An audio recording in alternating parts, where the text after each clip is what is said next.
75 years ago, a Vancouver man was one of the 80 sailors who vanished when a torpedo sunk their submarine off the coast of Japan. Today, though, a big announcement. Explorers have finally found the remains of the USS Grayback. As Catherine Cook reports, his family is getting a gift of closure on this Veterans Day. He was very good-natured. They called him Beefy. That was his nickname. Everything Dolores Matthews and her brother David Magel know about their Uncle Harold, they learned from their mom. Our mom was about a year and a half older than him. It's how they learned he went to school in Salmon Creek, and how when Harold was 19, he joined the Navy. He had joined the Navy after Pearl Harbor and then came home and told Grandpa.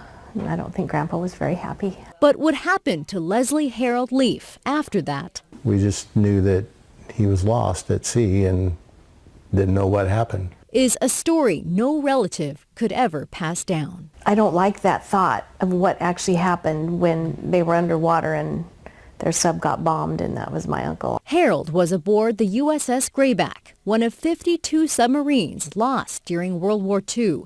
A team of explorers from Lost 52 Project had long been searching for its remains. Then, on Sunday, they announced that back in June, they had finally discovered them. And I thought that was amazing. The Grayback was more than 1,400 feet underwater, 50 miles south of Okinawa. A torpedo had sunk the sub, killing all 80 sailors aboard. To see that picture of that plaque that's on the submarine itself that says USS Grayback submarine, that really kind of brings it home. It makes it real. They remember their grandmother never took the service flag down from her window. She was always waiting for Uncle Harold to come home.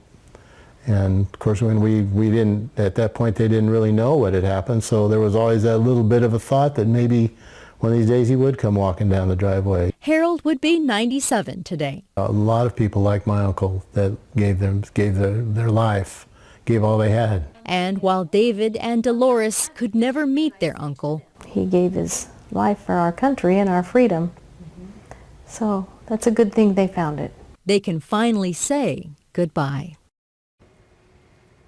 The USS Grayback is the 5th World War II submarine that explorers with Lost 52 Project have found, and it almost didn't happen.